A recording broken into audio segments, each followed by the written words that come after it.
Welcome again in on YouTube channel that is trust story. आज हम पढ़ने वाले Indian economy on the eve of independence, that is chapter number 1। Chapter 1 board exams हैं आप लोगों के यार, ऑल दी वेरी बेस्ट।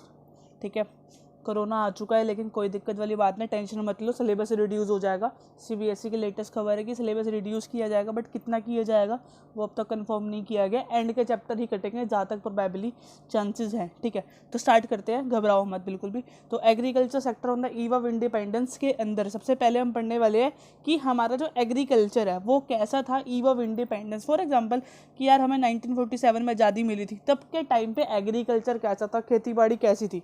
ठीक है, तो सबसे पहले लिखा हुआ है लो प्रोडक्टिविटी एंड लो प्रोडक्शन। ठीक है, जो हमारी प्रोडक्टिविटी और प्रोडक्शन दोनों में छोटा सा हेयर लाइन डिफरेंस है। प्रोडक्शन का मतलब होता है टोटल आउटपुट, कि भाई कितना हमने वीट बनाया, कितना हमने राइस बनाया पूरे इंडिया की बात होती है। ठीक है, यहाँ पर इंडियन इकोनॉमी के अंदर तो टोटल जो आउटपुट है वो हमारा कितना, जबकि प्रोडक्टिविटी इज नोन एज कि output per hectare of land, की एक हेक्टेयर लैंड के अंदर कितनी प्रोडक्टिविटी हो रही है। कितनी प्रोडक्टिविटी मतलब एक हेक्टेयर के अंदर कितना वीट बन रहा है, एक हेक्टेयर के अंदर कितने राइस प्रोड्यूस हो पा रहे हैं। तो इसको बोलते हैं प्रोडक्शन और इसको बोलते हैं प्रोडक्टिविटी। प्रोडक्शन मतलब टोटल आउटपुट, कि भाई एक साल में कितना आउटपुट निकाला, एक महीने में कितना आउटपुट निकाला, कितना वीट बना, कितना राइस बना। ठीक है, और प्रोडक्टिविटी होती है output per hectare of land. और यहाँ पे जो इंडिया की at the eve of independence मतलब इंडिपेंडेंस के दौरान जब हमें इंडिपेंडेंस मिली तो दोनों ही क्या थी, दोनों ही लो थी। जो प्रोडक्टिविटी है और प्रोडक्शन है दोनों ही कैसा था, बहुत ही लो था। ठीक है, उसके बाद बात करते हैं कुछ डाटा की। ठीक है, जो डेटा होता है वो आपको याद करना होगा, तो मैंने अपने नोट्स में से वही डेटा लिखा है जो आप याद कर सकते हो। ठीक है, कई बच्चे क्या बोलते हैं कि डेटा छोड़ देते हैं, डेटा को स्किप कर लेते हैं। ठीक है, या फिर क्या होता है डेटा एक बार तो याद कर लिया, जब अगली बार दोबारा उस चैप्टर का टेस्ट हुआ तब तक भूल गए। या फिर 12-13 चैप्टर है पूरे इंडियन इकोनॉमी में, जब तक 12-13 याद होंगे सारा का सारा डेटा स्किप होता जाएगा। लेकिन ये चीज़ बहुत गलत है। अगर आपको डेटा याद है तो क्या होता है, उससे आपका जो आंसर है वो बहुत ज़्यादा इफेक्टिव हो जाता है। ठीक है, आप अपनी राइटिंग को सुधार नहीं सकते, लेकिन आप अपनी राइटिंग को एनहेंस कर सकते हो। एनहेंस मतलब कि आप उसमें जो वर्डिंग्स है, जो मतलब अंदर का जो माल है ना, अंदर मतलब अगर कोई रीड करने बैठ जाए तो उसको ऐसे ऐसे वर्ड दिखें जो इंग्लिश के अच्छे वर्ड हों, या फिर कोई ऐसा डाटा कि लगा कि इसने पूरे साल मेहनत करी है। तो अगर आप एक डाटा लिख देते हो, डाटा लिखने से क्या होता है कि आप एक इफेक्टिव लगते हो कि आपने पूरे साल मेहनत करी। ठीक है, तो ज़्यादा मुश्किल नहीं होता, एक सीक्वेंस होती है, अगर आप उसको पकड़ लो तो आपको डेटा भी इजीली लर्न हो जाता है। मेरे कुछ ट्रिक मैं आपको सिखाऊंगा कि कैसे डेटा को लर्न करना होता है, और डेटा के सारे पूरे साल के नोट्स भी आपको एंड में अवेलेबल करवा दूंगा कि बस आपको इतना इतना डाटा लर्न करना है, उतना तो डाटा लर्न कर लेना और चले जाना एग्जाम फोड़ने। ठीक है जी, तो सबसे पहले एक लाइन है, lower in 1947 as compare to level of 2016 to 17। कह रहा है कि जितना भी डाटा है ये नीचे जो मैं डाटा आपको समझाने वाला हूँ, ये डाटा लोअर है। कितना टाइम्स लोअर है वो मैं बताता हूँ। मतलब 1947 में जितना प्रोडक्शन होता था वीट का, राइस का, या टोटल आउटपुट वीट का, राइस का, तो वो कितने टाइम्स कम था एज कंपेरेटिव टू 2016 to 2017। तो अब देखो प्रोडक्टिविटी ऑफ राइस की अगर बात की जाए तो प्रोडक्टिविटी ऑफ राइस अब 1947 से 2016 से 17 में 4.9 टाइम्स कम थी। 4.9 टाइम्स क्या थी, कम थी। और उसके बाद प्रोडक्टिविटी ऑफ राइस कितनी थी, 3.8 टाइम्स कम थी। उसके बाद लेवल ऑफ आउटपुट कितना था, 15.4 टाइम्स, और level of output in rice is 5 times. अब देखो लर्न कैसे करना है। ठीक है, लर्न समझाना हो कैसे करना है भाई, ऑब्वियसली बात है, आपको एक डाटा तो लर्न करना पड़ेगा। तो मैं देखो एक ट्रिक बताता हूँ।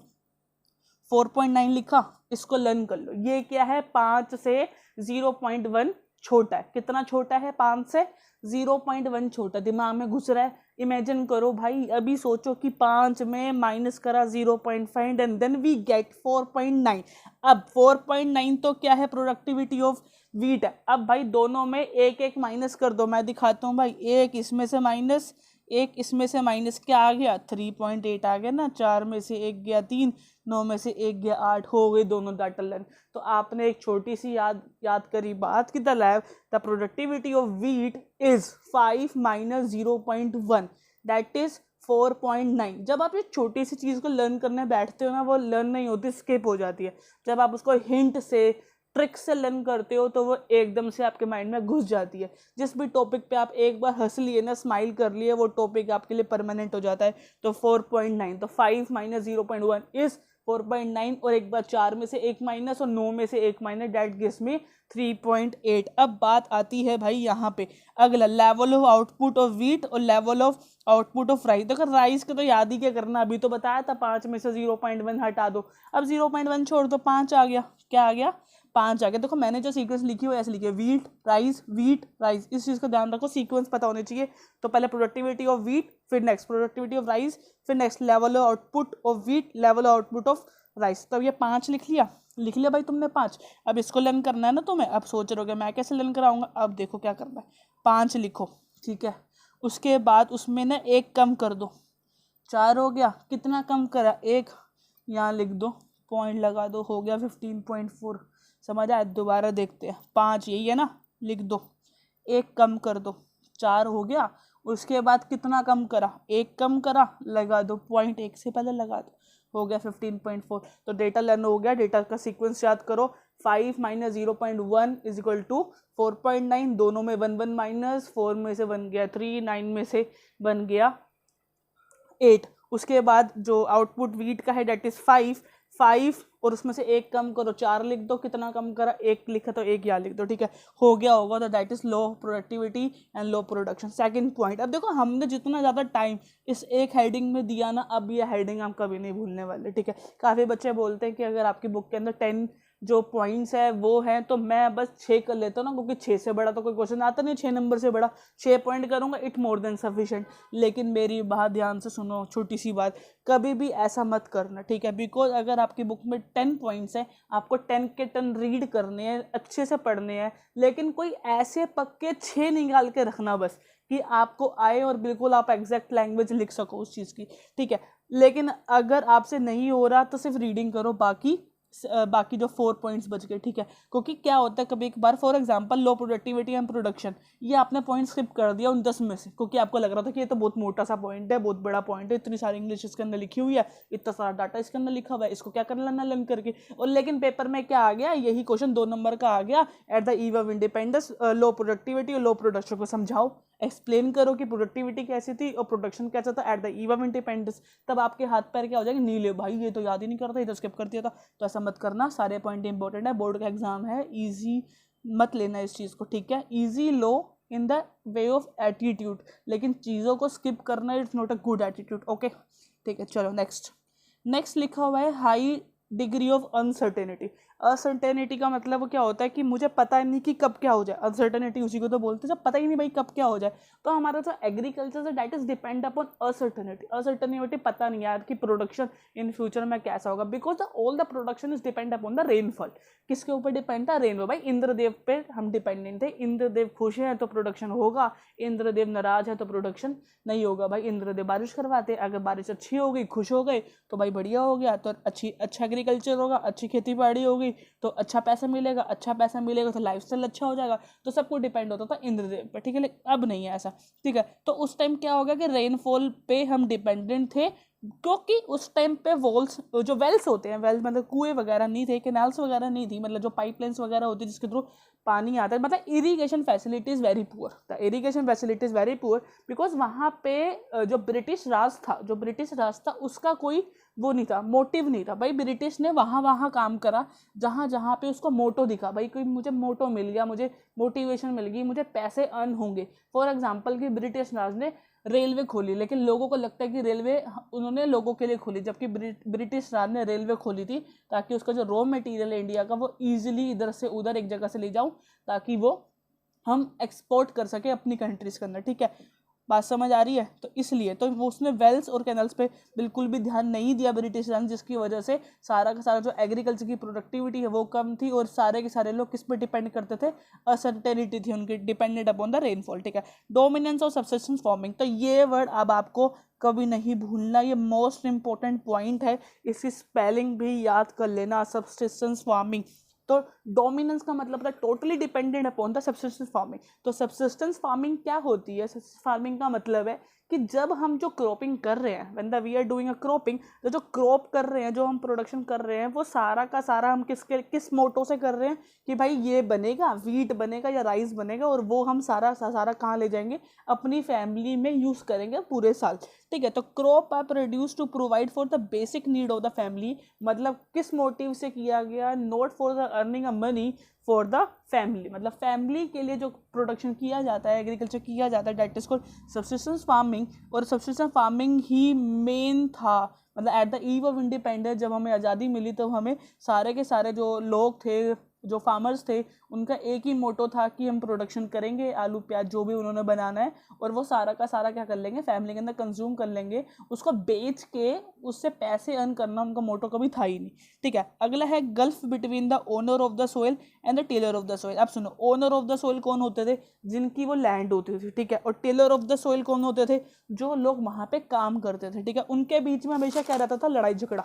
ठीक है, उनके बीच में हमेशा क्या रहता था, लड़ाई झगड़ा। याद हो गया होगा, एक तो क्या था, ओनर ऑफ द सोइल, और नेक्स्ट कौन था, टेलर ऑफ द सोइल। उनके बीच में हमेशा क्या रहता था, लड़ाई झगड़ा। ठीक है, next point is very important, small and the fragmental holding. तो फ्रेगमेंटल होल्डिंग का मतलब होता है piece here and piece there. ठीक है, मैंने सिर्फ कीवर्ड्स लिखे हैं, इतने कीवर्ड भी कर लिए ना, आप बहुत ज़्यादा स्कोर कर सकते हो। आपको पूरी पूरी इंग्लिश लर्न नहीं करनी। इंडियन इकोनॉमी एक ऐसी बुक है जिसके अंदर आप अपने बस एटीट्यूड को क्रिएट करो कि भाई ईव ऑफ इंडिपेंडेंस कैसी थी, उसको इमेजिन करो कि कैसी कैसी थी, और आपके दिमाग में वो छपती चली जाएंगी चीज़ें। ठीक है, और एंड में क्या है कि इतनी सारी थ्योरी है इसके अंदर, इंडियन इकोनॉमी के अंदर, कि आप इतना सब कुछ लर्न कर ही नहीं सकते। एक चैप्टर लर्न करो कि दूसरा भूल जाओगे, पहला दूसरा अच्छे से कर ले, तीसरे की बारी आ गई तब तक तो भाई जय श्री राम हो जाएगा, जब तक तो कोई बिल्कुल हिम्मत हार चुके होगे कि इतने अच्छे से कैसे कर, जितने अच्छे से फर्स्ट से सेकंड किया। ठीक है, तो इसका मैं आपको सीधी सीधी बात बता दूं, मेरी जो वीडियो जो उसको फॉलो करो, हर एक छोटी छोटी बात मैं कीवर्ड्स के अंदर आपको दूंगा कि आपको इसमें से, इस पूरे पैराग्राफ में से जो भी इसके अंदर बकशक थी, उसमें यही एक लाइन थी जो आपको लर्न करनी है, और आपने ये लाइन ऐसे ऐसे कर दिया ना पेपर के अंदर, और ये वो उसने पढ़ ली, तो उसके बाद आप वो समझ जाएगा कि इसको अच्छे से इंग्लिश आती है, इसको अच्छे से जो कीवर्ड्स इसने लर्न कर रखे हैं, और इतना ही मोर देन सफिशिएंट है। हर चीज़ आपको वहाँ पे बनानी पड़ेगी, बिकॉज क्वेश्चन एकदम रेडीमेड नहीं आएगा, थोड़ा मोल्डिंग क्वेश्चन होता है, आपको खुद अपनी इंग्लिश, खुद अपनी अंडरस्टैंडिंग को क्रिएट करना पड़ेगा। ठीक है, अपने जो ज़्यादा ध्यान देना है वो देना मैक्रो के अंदर। मैं आपको पहले ही बता दूं, मैक्रो के अंदर आप स्कोर कर सकते हो 40 आउट ऑफ 40।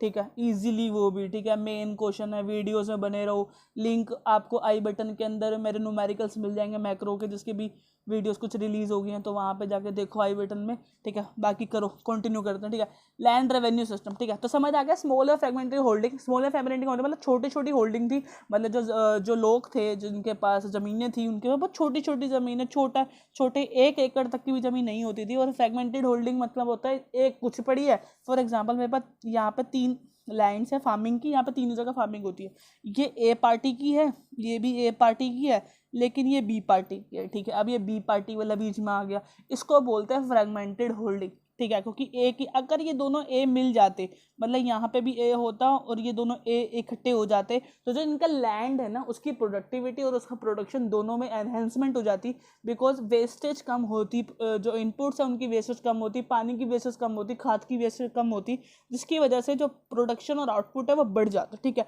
तो इसी को बोलता है फ्रेगमेंटिंग होल्डिंग का। फ्रेगमेंटेड होल्डिंग किसी भी इकोनॉमी में रहती है एग्रीकल्चर के अंदर, तो उसकी ग्रोथ होना बहुत ज़्यादा कम माना जाता है। ठीक है, नेक्स्ट लिखा हुआ है land revenue system under the British Raj. ठीक है, ब्रिटिश राज तो समझ ही रहे हो ना, मतलब जो गोरों का राज था हमारे।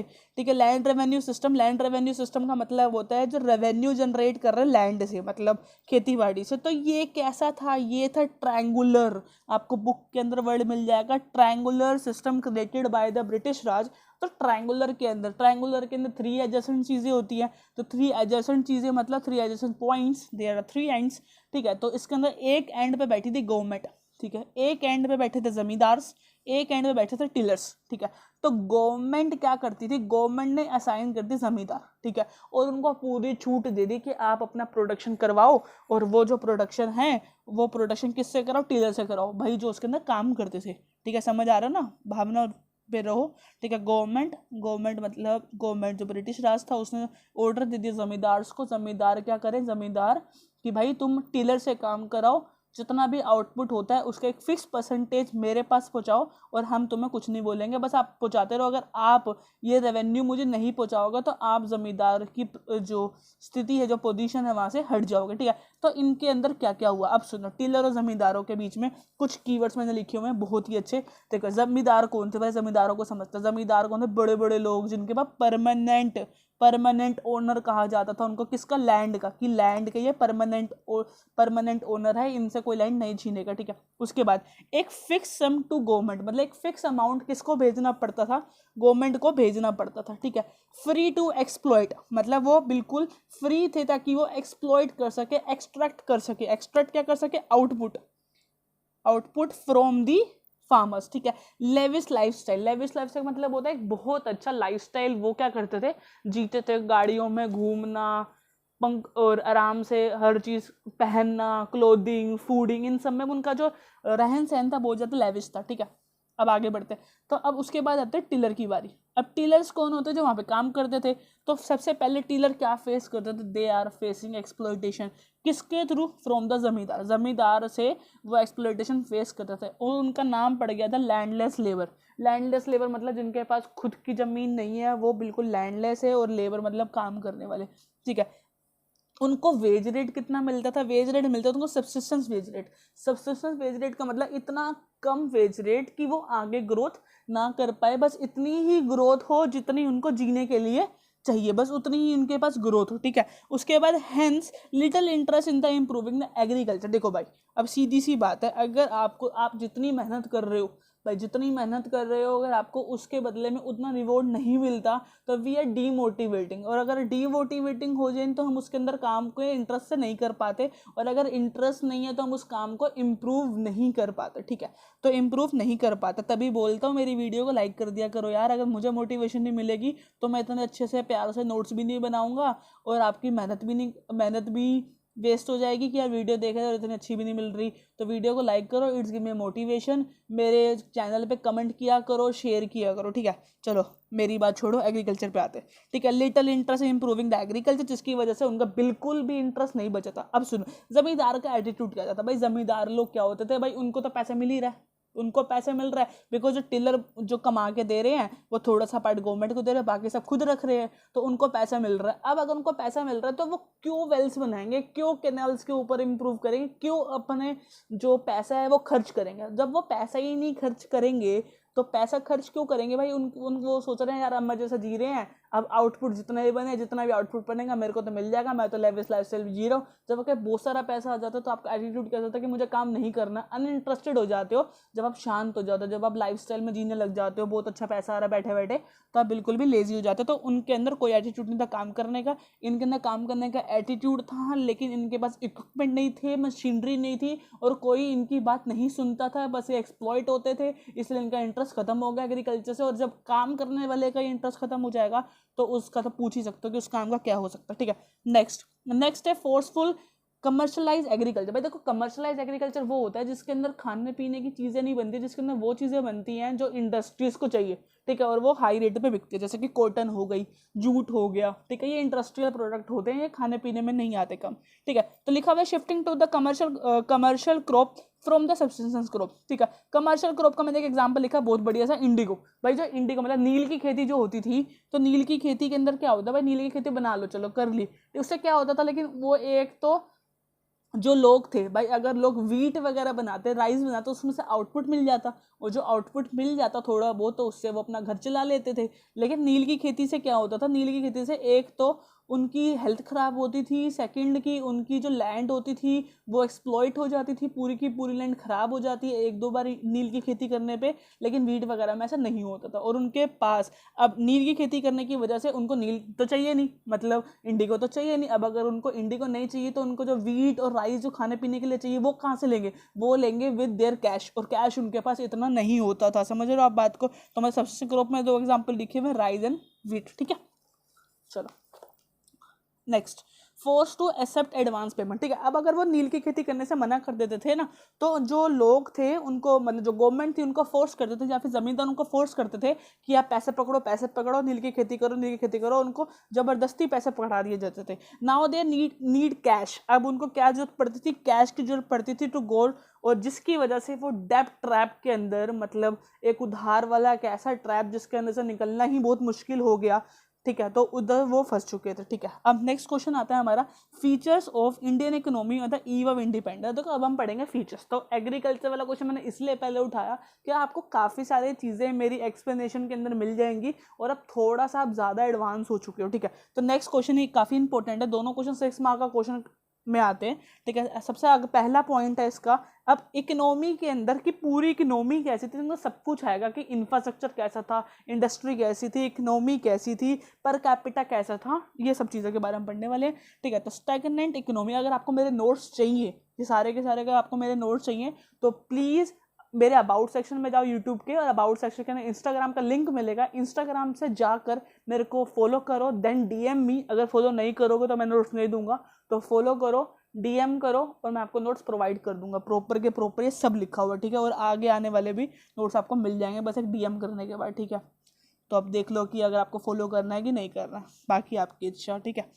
वो कहते हैं ना, प्रभु इच्छा बाकी, ठीक है।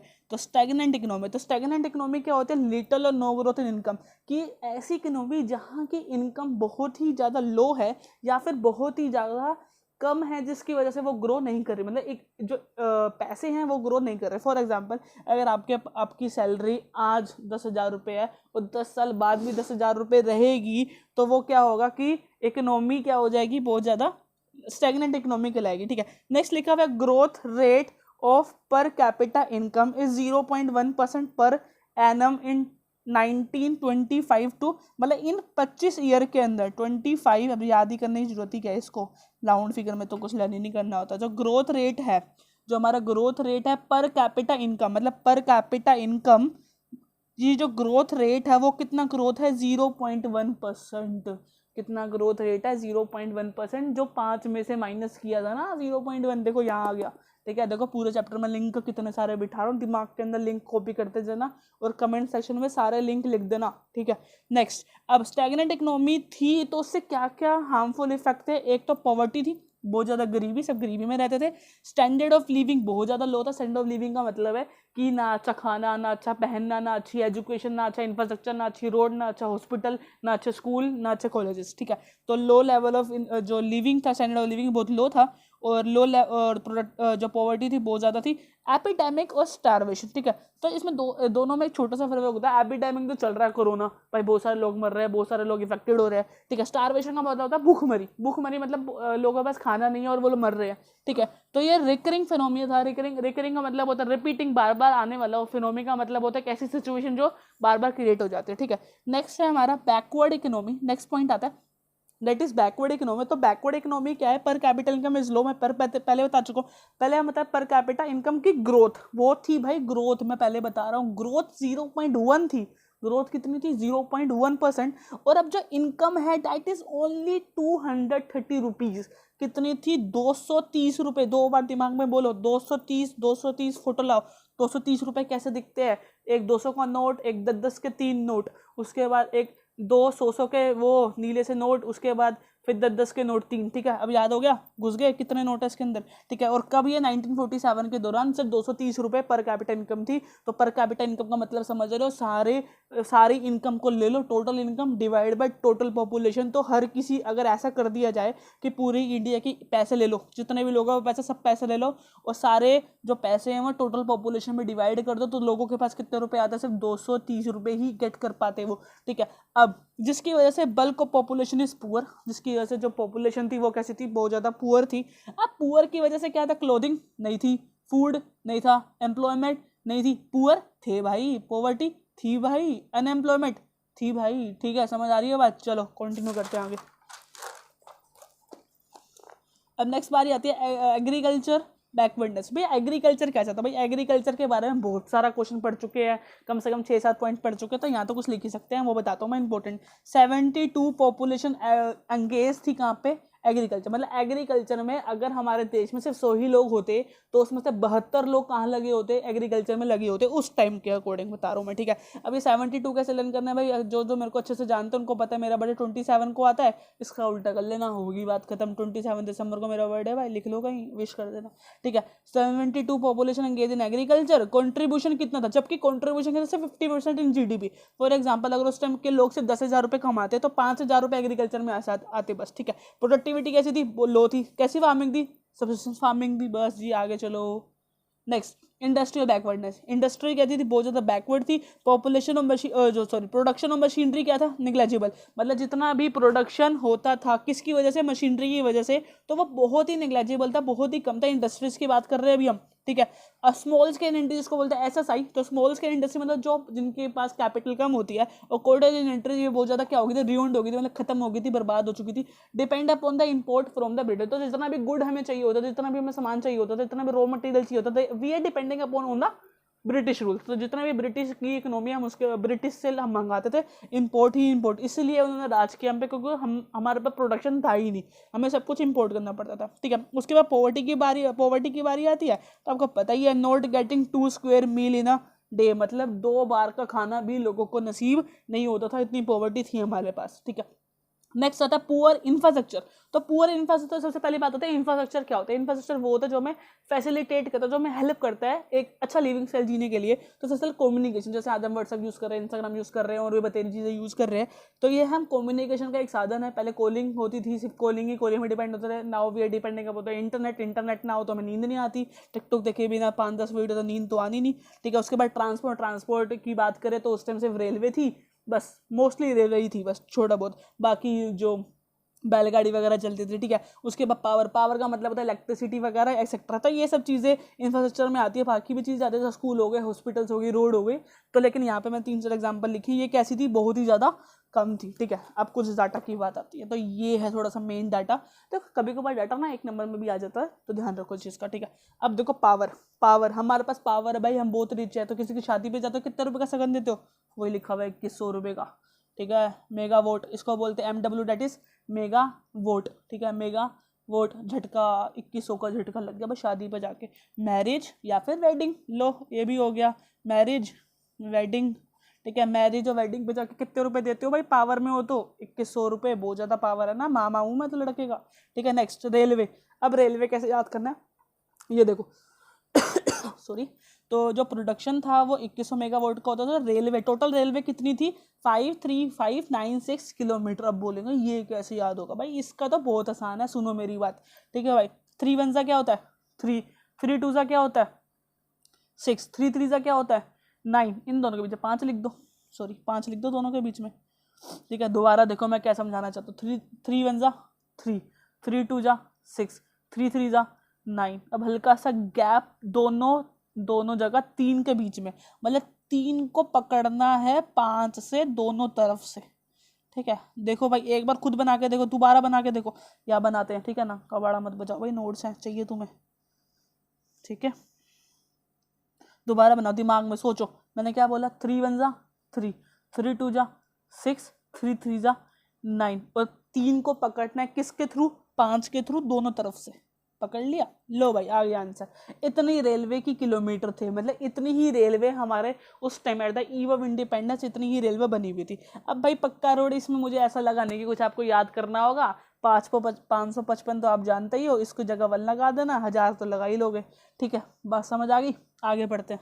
इसको रब कर लो, हटाओ भाई इसको हटाओ, चलो समझ आ रहा है, ये तो चलो हेल्प करेगा तुम्हें आगे हिंट याद रखने में। आ गया था हैवी डिपेंडेंट अपॉन इम्पोर्ट, भाई पता ही है, तो नॉर्मल सी बात, इतनी देर से तो बकवास कर रहे हैं हम, ठीक है। तो जो मशीनरी थी, इक्विपमेंट थे, डिफेंस मतलब गन्स हो गई, टैंक्स हो गए, मेडिसिन, ऑयल, बाइसिकल, इन सब चीज़ों के अंदर हम सब इंपोर्ट करते थे। Generally we are importing these things, ठीक है। तो आगे लिमिटेड अर्बनाइजेशन का मतलब होता है जो शहरों में रहते हैं, जो सिटी में रहते हैं, जिनके पास अच्छे साधन होते हैं। तो उस टाइम विलेजेस, जो हमारे विलेजेस थे, 86% लोग कहाँ रहते थे, विलेजेस के अंदर रहते थे। कितने परसेंट लोग, 86% लोग आर लिविंग इन विलेजेस, ठीक है। जनरली डिपेंड, भाई ऑब्वियसली बात है, अगर वो विलेज में रहता तो ज़्यादातर जो हमारे गांव होते हैं वो किस पर डिपेंड करते थे, या डिपेंड नहीं कर होता एग्रीकल्चर, तो उसी तरह का ये लोग एग्रीकल्चर पर डिपेंड करते थे, ठीक है।